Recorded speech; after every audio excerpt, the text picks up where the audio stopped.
আসসালামু আলাইকুম ওয়া রাহমাতুল্লাহি ওয়া বারাকাতুহু। ইখলাসের সাথে আমলের নিয়ত হেদায়েতের উদ্দেশ্যে নির্ধারিত সময়ের মধ্যে কিছু কথা বলা ও শোনার মতো তৌফিক যেন আল্লাহ রাব্বুল আলামিন আমাদের সকলকে দান করেন। সকলে বলি আমিন। এই সাউন্ডের অবস্থা একা। আলহামদুলিল্লাহ الحمد لله وكفى وسلام على عباده الذين اصطفى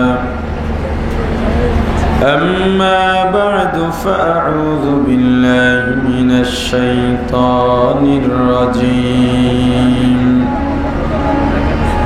بسم الله الرحمن الرحيم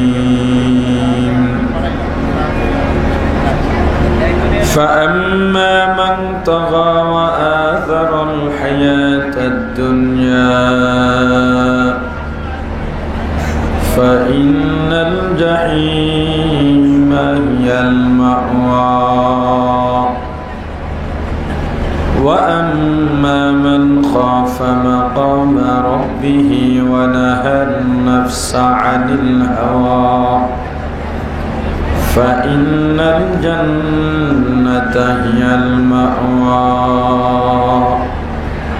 صدق الله العظيم। محبت সাথে জিকির করি লা ইলাহা ইল্লাল্লাহ লা ইলাহা ইল্লাল্লাহ লা ইলাহা ইল্লাল্লাহ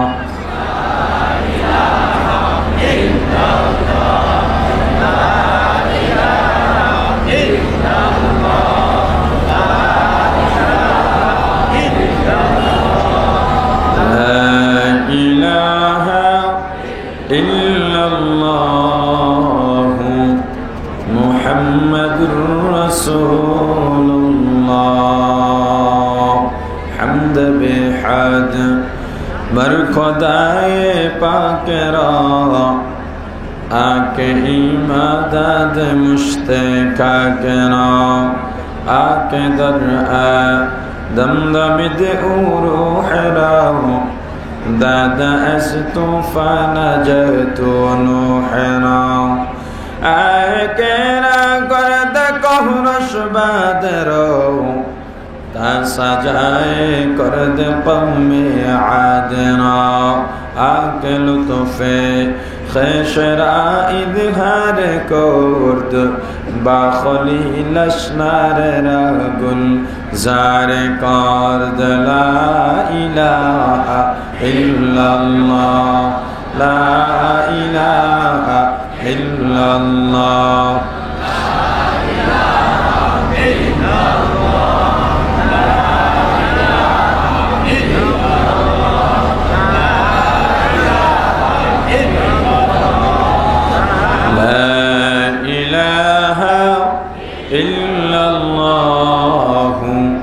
মুহাম্মাদুর রাসূলুল্লাহ। আলহামদুলিল্লাহ। ঢাকার সদরঘাট তৈল ব্যবসায়ী সমিতি কর্তৃক আয়োজিত ২৭তম বার্ষিক বিশাল ওয়াজ মাহফিলের সমাপনী দিবসের মোহতারাম সভাপতি মুআজ্জাজ মুকাররম হযরত উলামায়ে কেরাম, দূর দূরান্ত থেকে আগত ইসলাম প্রিয় দিন প্রিয় মর্দে মুজাহিদ আল্লাহ রাব্বুল আলামিনের আশিকিন জাকিরিন মুসলমান ভাইরা, কলিজার টুকরা সমবয়সী যুবক ও ছাত্র বন্ধুগণ, পর্দানিশী মা ও বোনেরা, আল্লাহ তাআলার দরবারে লক্ষ কোটি শুকর ও সুজুদ, যেই মহান রব্বুল আলামিন আমাদেরকে হায়াত তৈয়বা দান করে দুনিয়ার জান্নাতের বাগান কোরআন ও হাদিসের আলোচনার এই মোবারক মজলিসে আসা ও বসার মতো তৌফিক দান করেছেন, আলোচনা শোনার মতো সুযোগ করে দিয়েছেন। এজন্য সকলের শুকর আদায় করি, আলহামদুলিল্লাহ। পরকালে আল্লাহ রাব্বুল আলামিন প্রত্যেকটা মানুষের জন্য দুইটা জায়গা নির্ধারণ করেছেন। কয়টা? একটা হলো জান্নাত আর একটা হলো জাহান্নাম। পৃথিবীর যত মানুষ আছে এই দুই জায়গার যে কোনো এক জায়গায় যেতেই হবে, এর বাহিরে কোনো অবস্থান পরকালে হবে না। হয়তো জান্নাত, না হয় জাহান্নাম। দুনিয়াতে যত দল দেখেন এই দলের কোনো ভ্যালু বা মূল্যায়ন আল্লাহর কাছে নেই। দুনিয়াতেও যত দল আছে এগুলো ভাগ হবে দুই ভাগে। কয় ভাগে?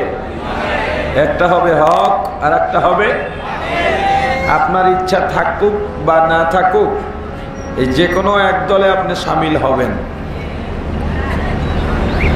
আওয়ামী লীগ ইচ্ছা থাকুক বা না থাকুক হয়তো হকে থাকবে, না হয় বাতিলে থাকবে।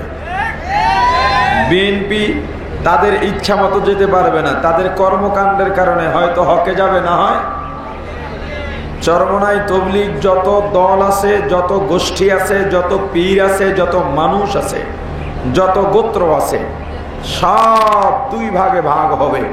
এক ভাগ যাবে জান্নাতে আর এক ভাগ, আল্লাহ বলেন ফারিকুন ফিল জান্নাতি ওয়া ফারিকুন ফিস সাঈর।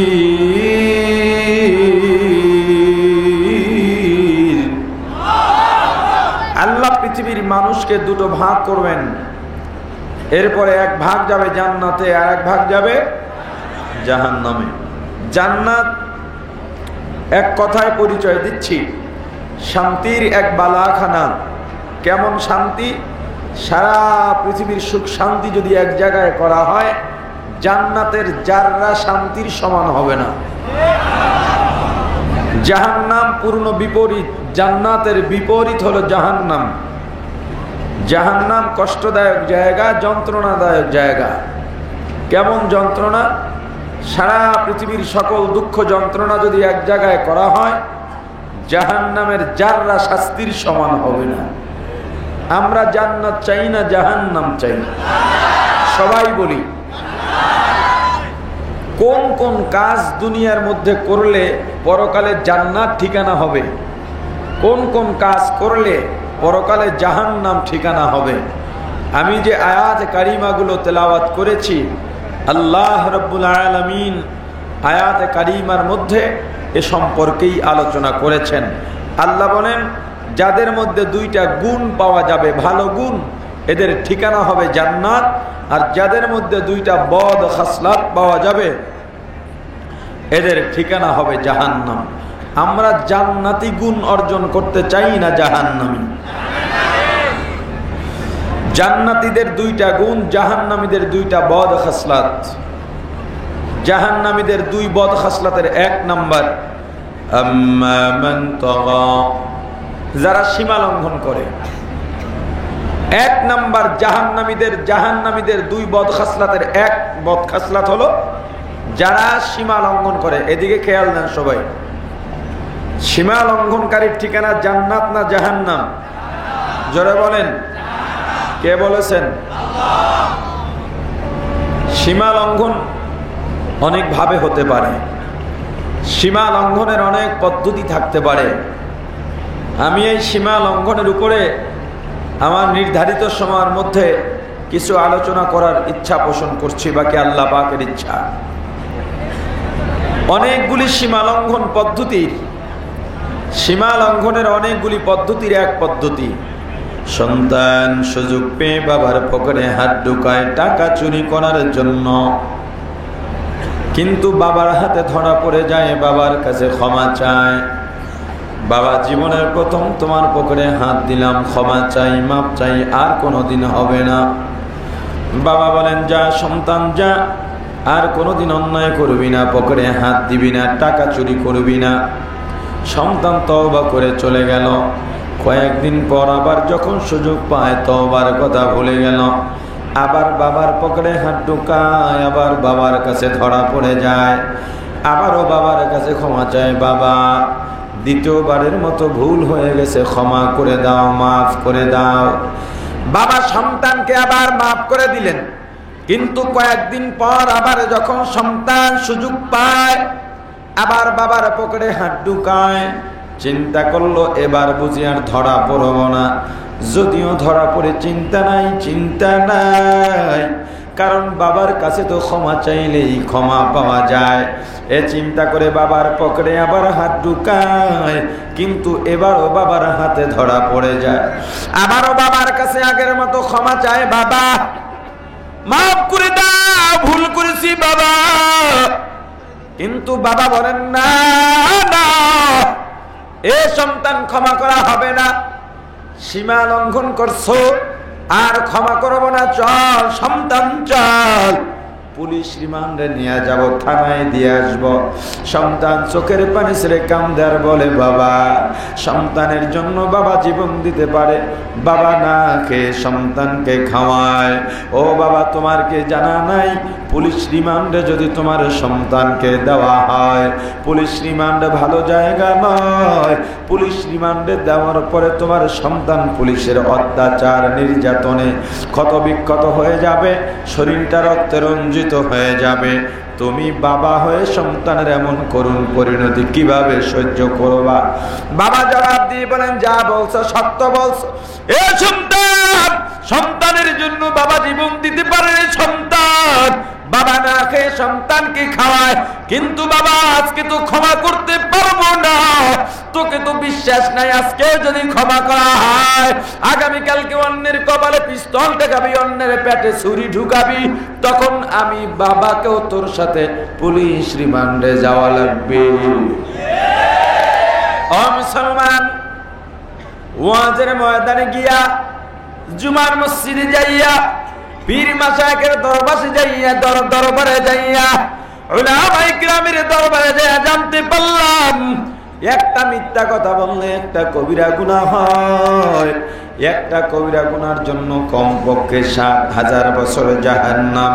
এটা তো দুনিয়ার গণনার হাজার নয়, পরকালের গণনার ৭,০০০ বছর জাহান্নামে জ্বলতে হবে। পরকালের একদিন সমান সমান দুনিয়ার ১০০০ দিন।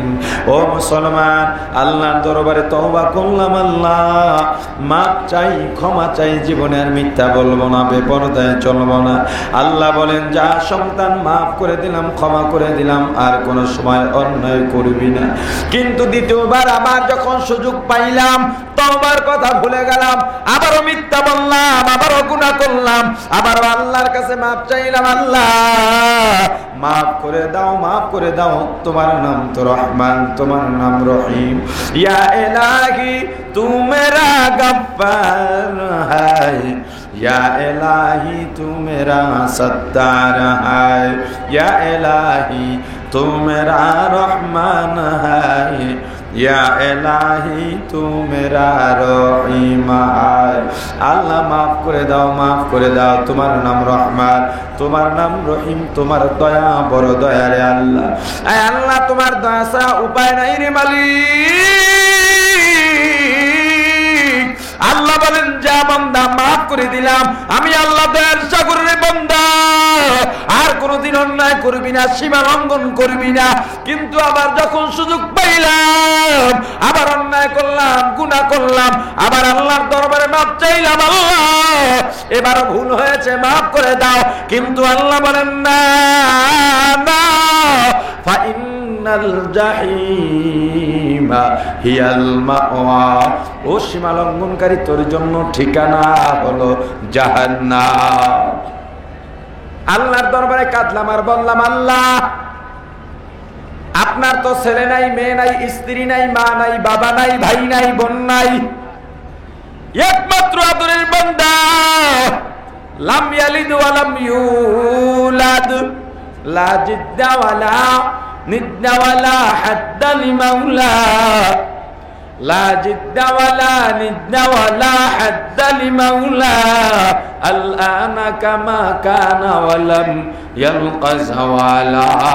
الآن كما كان ولم يلق زوالا لا جد ولا جدة لا عم وخلا لا هيئ لا صورة لا شبه لمولا لا هيئ لا صورة لا شبه لمولا আয় আল্লাহ আপনি জন্মদাতা হয়ে কাউকে জন্ম দেন নাই, কোন জন্মদাতার থেকেও জন্ম নেন নাই, একমাত্র আদরের বান্দারে আল্লাহ আদরের বান্দাকে কেমনে জাহান্নামে ফেলা দিবেন?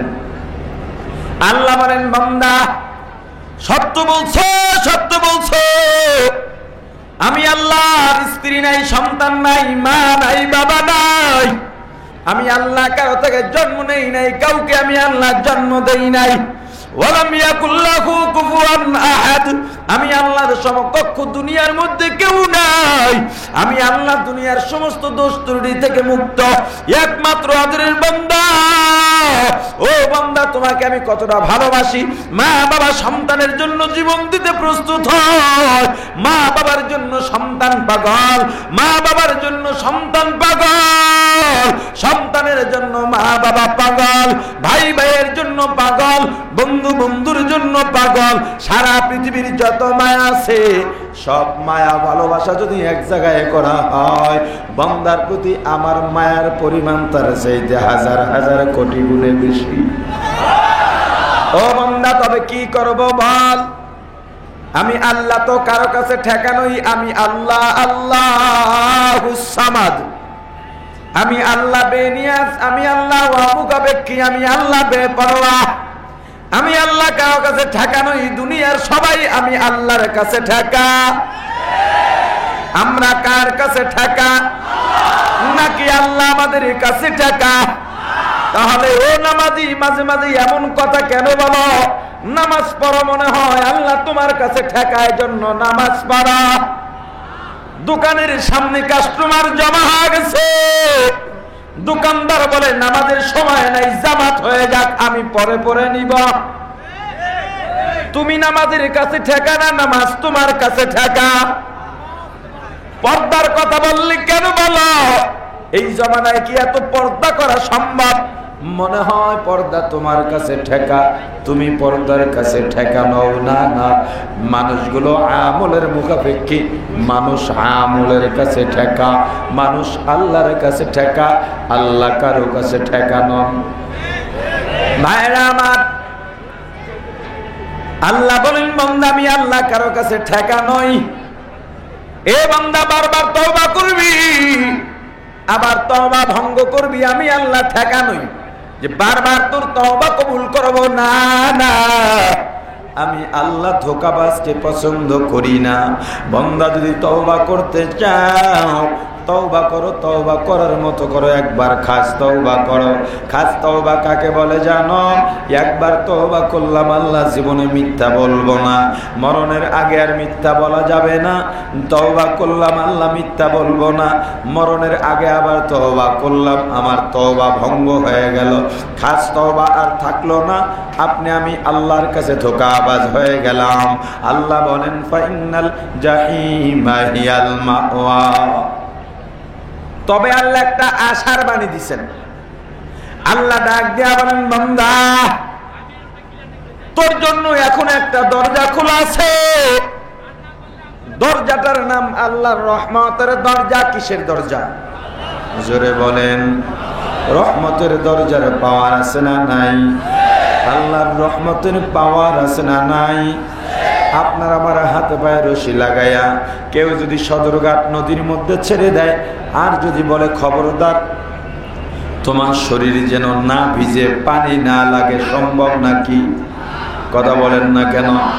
সম্ভব। আল্লাহর এক ফোঁটা রহমত দিয়েই সম্ভব। শিমাল থেকে জুনুব অথবা মাশরিক থেকে মাগরিব, জমিন থেকে আসমান পর্যন্ত কয়েক কিলোমিটার ভারী সীসাগলা প্রাচীর ঘুরে দেওয়া হয়। দুনিয়ার এমন কোন শক্তি নাই যেই শক্তি দিয়া এই প্রাচীর ভাঙতে পারবে, ঠিক কিনা? তবে আল্লাহ তাআলার এক জাররা রহমত যদি হয়, এক জাররা রহমত দিয়া সব চূর্ণ বিচূর্ণ করে দেয়া সম্ভব। ও মুসলমান ইমানদার, আল্লাহ পয়গম্বরকে জানা দেন, পয়গম্বর আপনি গুনাহগার উম্মতদের জানা দেন, ইয়া ইবাদিয়াল্লাযীনা আসরাফু আলা আনফুসিহিম أنفسهم لا تقنطوا من رحمة الله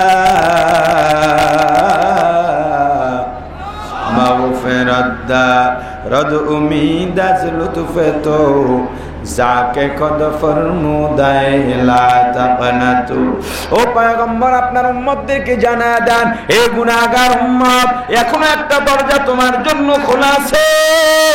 ওই দরজাটার নাম আল্লাহর রহমতের দরজা। কিসের দরজা?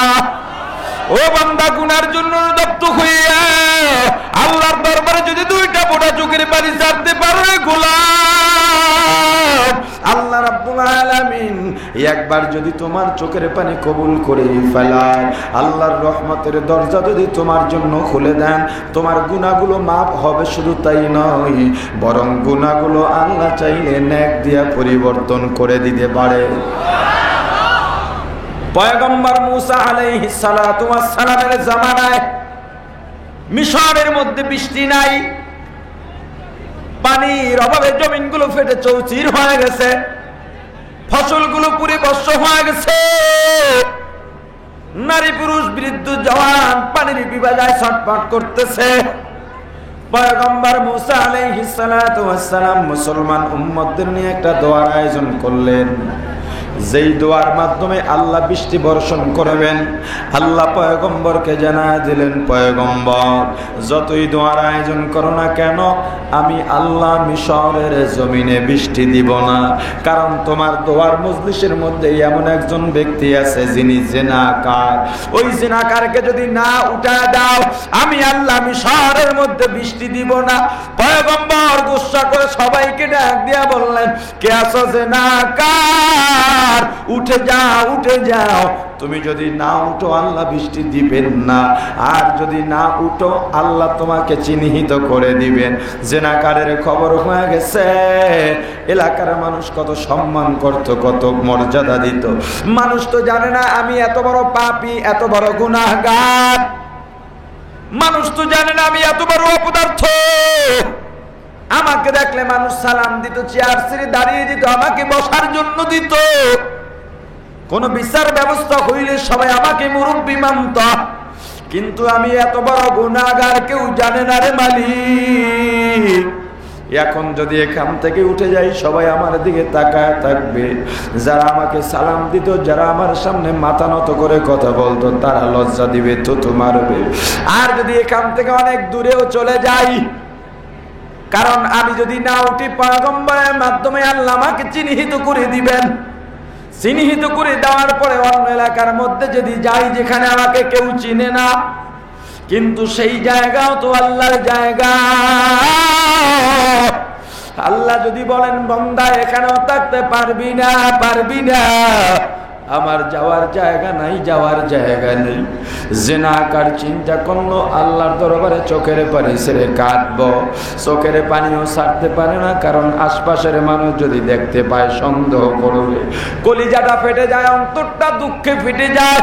ও মুসলমান, চোখের পানির চাইতে অন্তরের কান্নার দাম অনেক বেশি।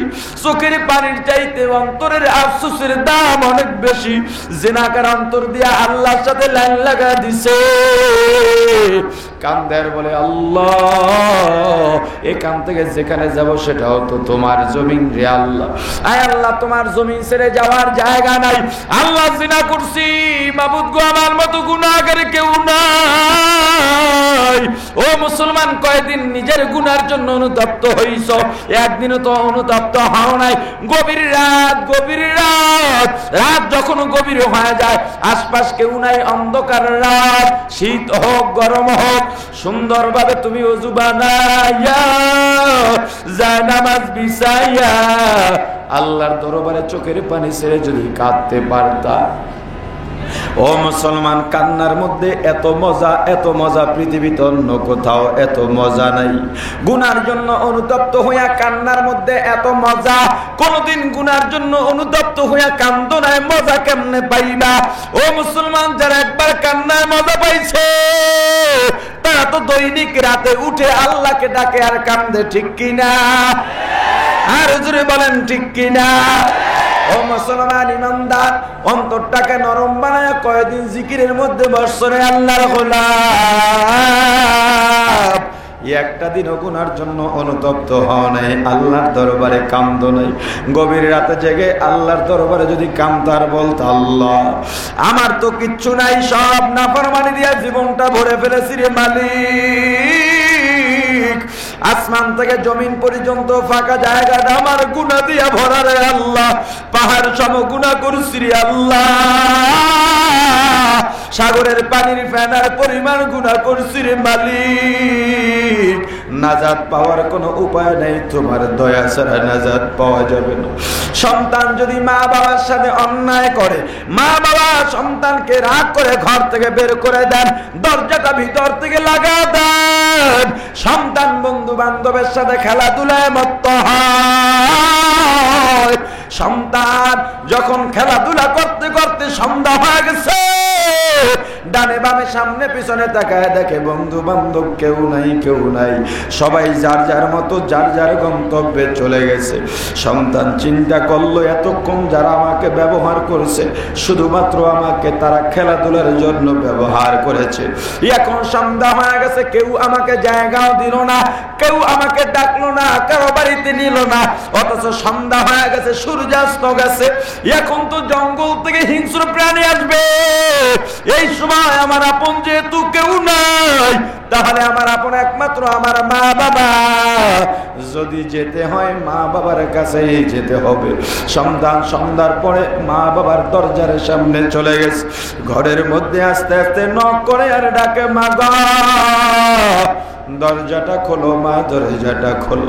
ভিতর থেকে মা গুসা করে ডাকে আর বলে, না না, এ অবাধ্য সন্তান তোকে চাই না, তোর মতো সন্তান চাই না, এ সন্তান দূর হ, তোর মতো সন্তান আমাদের দরকার নাই। সন্তান চিন্তা করতেছে, মা যত কঠোরই হোক না কেন মায়ের মধ্যে একটা মমতাও আছে, ঠিক কিনা? সামনে ডাকলে ভালো হয়, জায়গা হচ্ছে না। মায়ের মধ্যে যেমন কঠোরতা, মায়ের মধ্যে তেমন মমতাও আছে, আন্তরিকতাও আছে, মায়াও আছে। আমি জানি আমার কর্মের কারণে আমার মাকে আমি কষ্ট দিছি, এভাবে ডাকলে হবে না, এভাবে ডাকলে হবে না। আমার মাকে যদি একটু করুণ কণ্ঠ নিয়ে 2 ফোঁটা চোখের পানি ছাড়তে পারি, তাহলে আমার মা দরজা না খুলে পারবেন না। এই চিন্তা করে সন্তান যখন 2 ফোঁটা চোখের পানি ছাড়িয়া বড় করুণ কণ্ঠে ডাক দেয়, মাগো মা,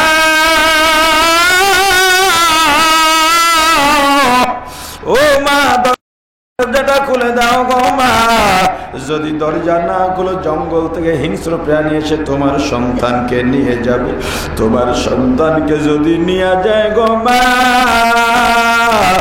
তুমি কাকে, তোমাকে কে মা বলে ডাকবে? মায়ের ভিতরের মমতাটা উঠলে উঠছে, মা সহ্য করতে পারে নাই, মায়ের অন্তরের মধ্যে জোশ মেরে গেছে, মা একটা দৌড় দিয়া দরজাটা খুলে সন্তানকে কোলের মধ্যে লইয়া ডান গালে চুমু খায়, বাম গালে চুমু খায়, আর নিজের সন্তানের মাথার ধুলাগুলো নিজের হাতে পরিষ্কার করে দেন, গায়ের জামার ময়লাগুলো নিজের হাতে পরিষ্কার করে দেন, আর ডাক দেয়া বলেন, রে বাবা, যতই তোকে শাসন করি না কেন তোর প্রতি আমার মায়া অনেক বেশি। ওরে বাবা, তোর চোখের পানি আমি মা সহ্য করতে পারি না রে খোকা, তুই যখন ডাকটা দিলি আমি আর দাঁড়াইতে পারি না রে বাবা, আমি মায়ের গোসা দূর হয়ে গেছে, আর কোনোদিন অন্যায় করবি না। ও মুসলমান, আল্লাহর মায়া বান্দার প্রতি মায়ের চাইতে কম না বেশি? আর জোরে বলেন। গভীর রাত্রির নামাজের মধ্যে দাঁড়ায়া নিজের গুনার জন্য অনুতপ্ত হয়ে ডাক দাও, রে মালিক,